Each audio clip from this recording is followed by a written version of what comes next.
Mes frères bien-aimés, dans une étable obscure sous le ciel étoilé, blotti sous une charpente de pauvres, sur la paille dorée, sous les museaux d'un âne et d'un bœuf bienveillant, l'enfant Jésus a poussé son premier cri dans les bras de Marie, la plus femme de toutes les femmes, la plus mère de toutes les mères. Et Joseph, le bon Joseph, au premier pleur de l'enfant, s'est précipité dans la crèche pour se jeter à genoux, le cœur en adoration devant son Créateur, tout en posant sa main, j'en suis sûr, sur le front mouillé de la Vierge Immaculée. Ce que je vous dis là n'est pas prouvable, mais rien d'étonnant à cela. Albert Einstein lui-même, du haut de sa science, va dans ce sens, lui qui prononça un jour au Collège de France cette formule si juste, les choses ne se prouvent pas. Du moins, ajouterais-je volontiers, les plus belles, les plus denses, les plus transcendantes, comme l'amour par exemple, que vous ressentez pour un être cher. Qui de l'extérieur pourrait le mesurer? Personne. Vraiment, mes frères, les réalités les plus belles ne se prouvent pas, il nous revient simplement de les contempler pour s'en réjouir. Et c'est pourquoi, en ce jour saint, mes frères bien-aimés, la joie étant à son comble, nous rejoignons si volontiers Marie et Joseph dans la solitude de l'étable, tenant Dieu entre leurs bras.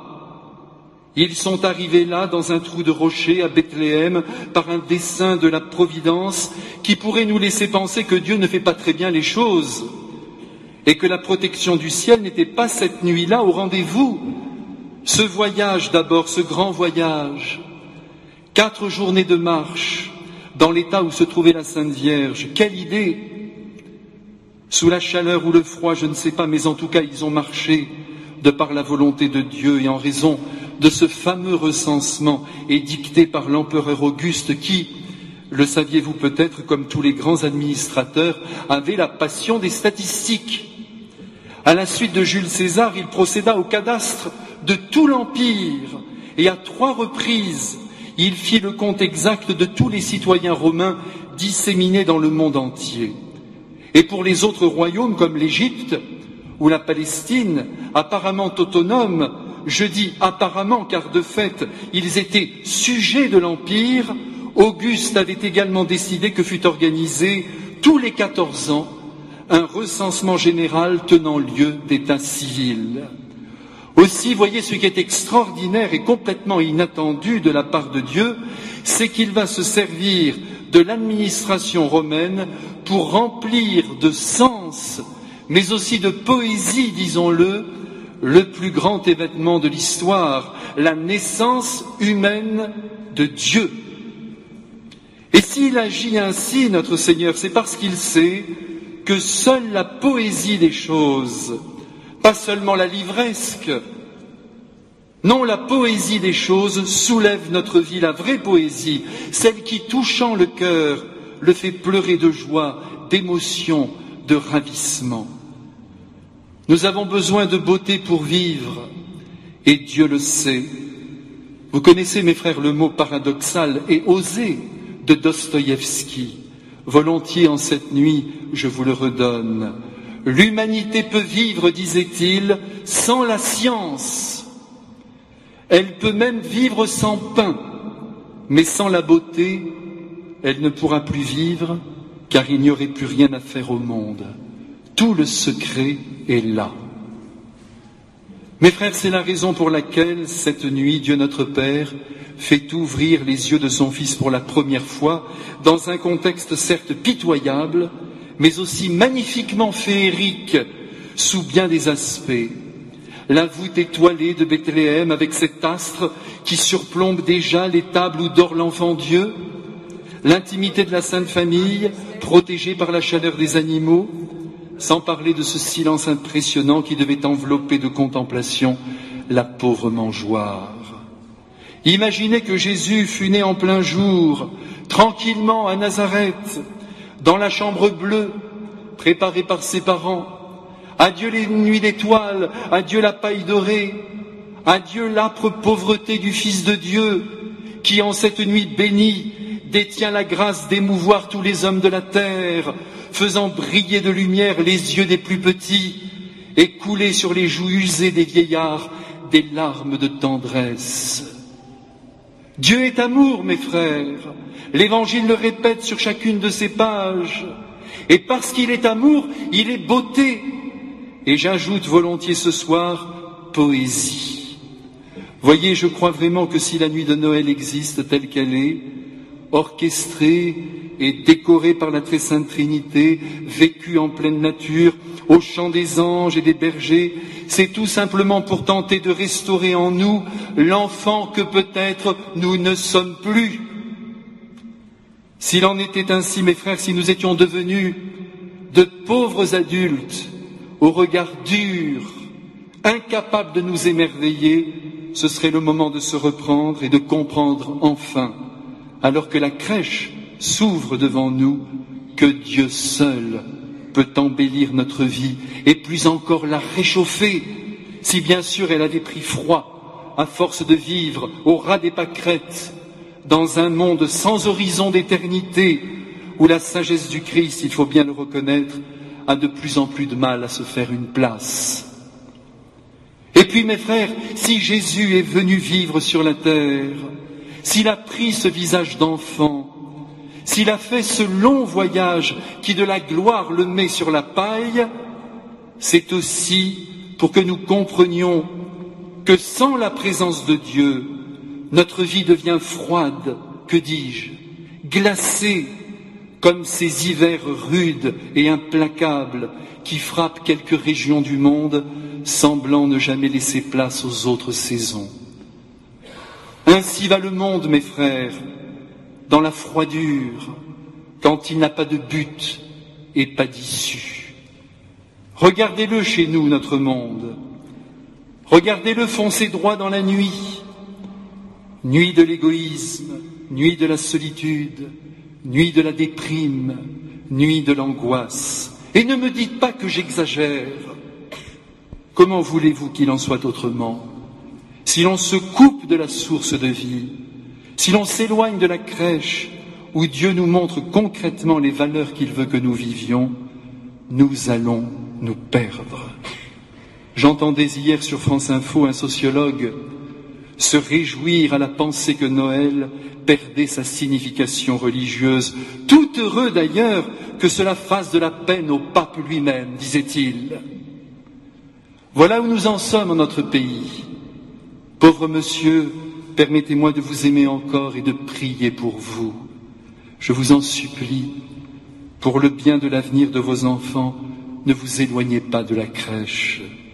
C'est en ce lieu, centre cosmique de la beauté, que Dieu nous enseigne la valeur suprême de l'amour, mais aussi de la simplicité, du courage, du don de soi, et de la nécessité aussi d'assumer une certaine pauvreté lorsqu'elle est notre lot, pauvreté qui nous libère de cette envie effrénée d'avoir toujours plus. Mes frères, en restant proches de la Sainte Famille, nous avons d'ailleurs tout à y gagner, car le monde dans lequel nous vivons ne nous offre qu'un bonheur fait d'argent, de bien-être, de prétendu plaisir, de confort, mais tout ça, même si on le possède, ça ne va pas très loin, ça ne comble pas. Je ne vous apprends rien, n'est-ce pas, mes frères? Allons-y encore une fois, ça nous fait du bien. Redisons-le en cette nuit sainte, ça ne comble pas.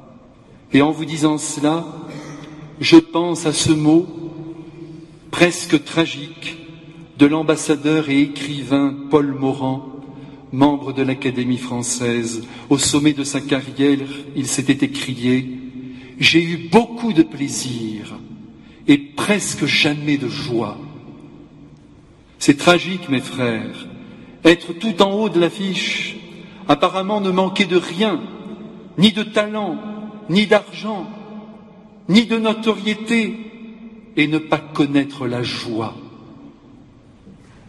Mes frères, la joie, c'est Dieu qui la donne.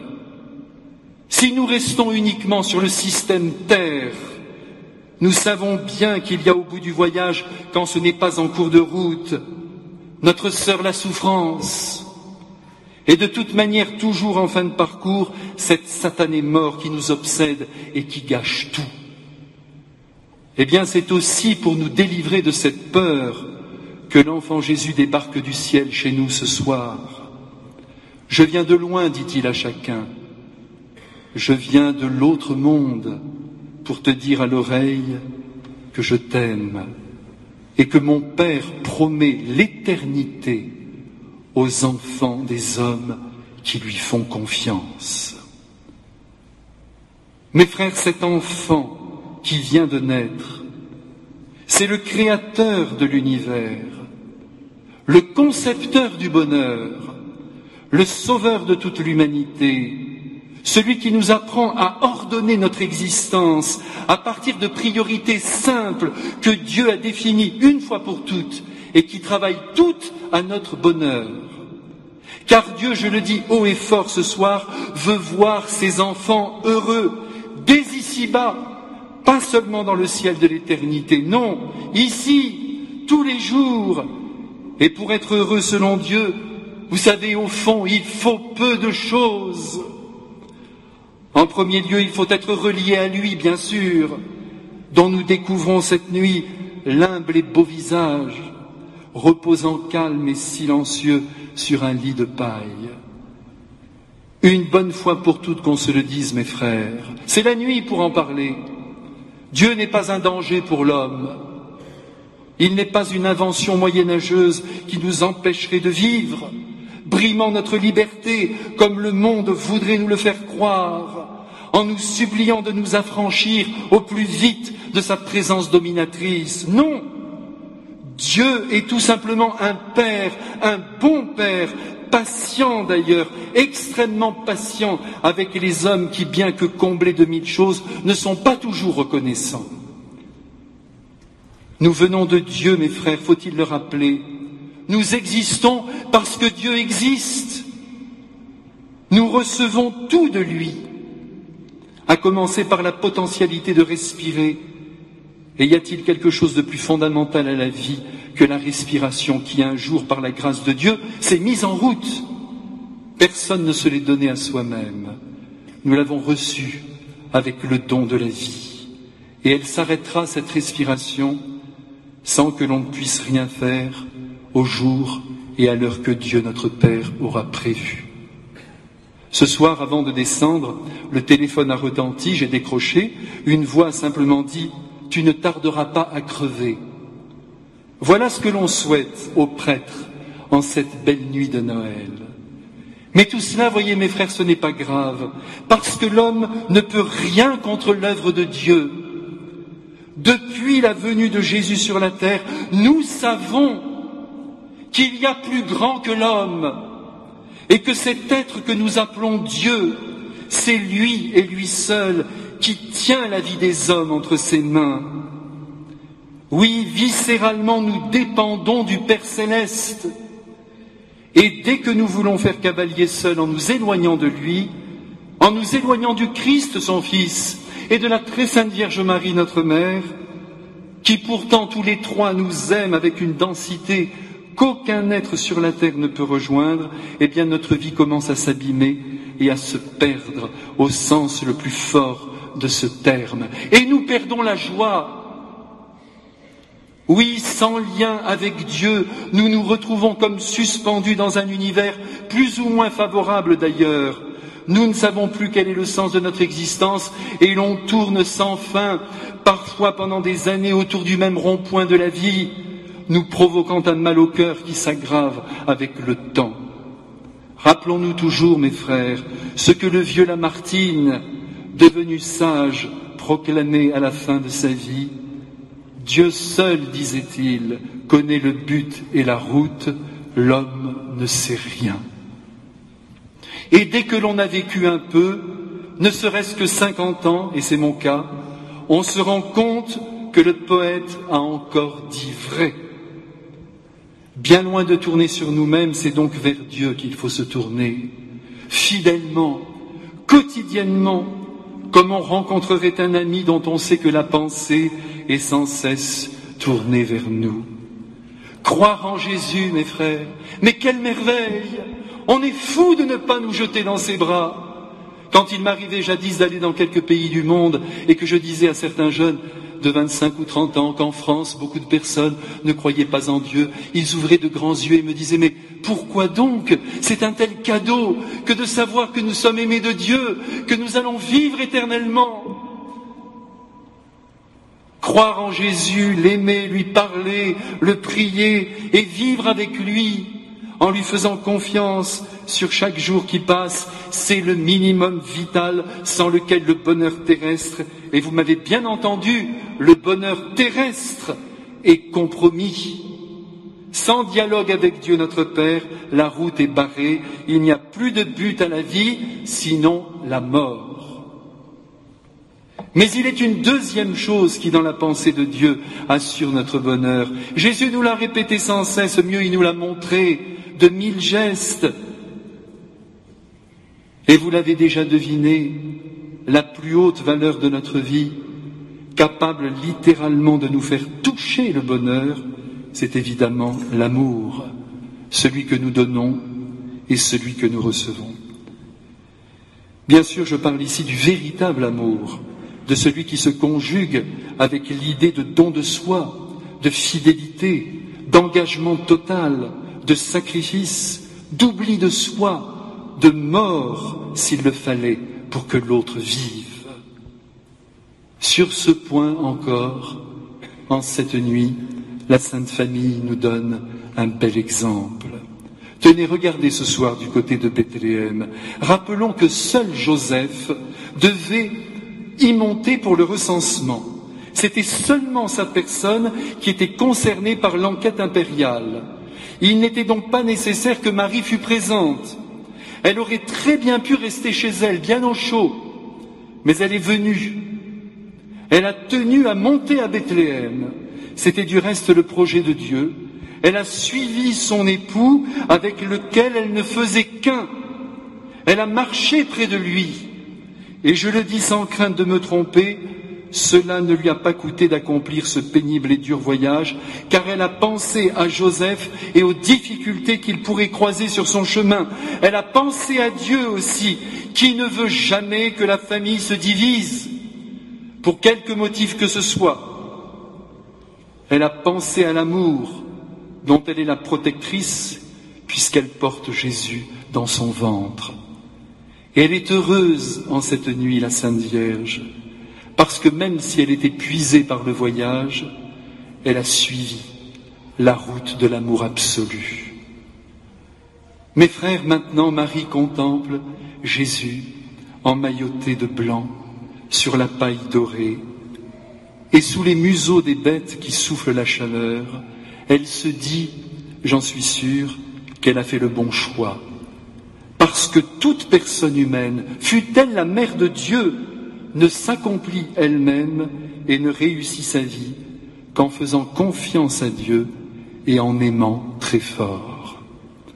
Voilà, mes frères, le mode d'emploi du bonheur que nous offre le Seigneur.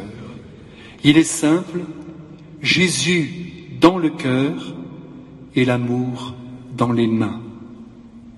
Allez, mes frères, ne nous trompons plus de chemin, passons par Bethléem, filons tout droit, suivons cette route, elle conduit au ciel, là où tout n'est que beauté et poésie.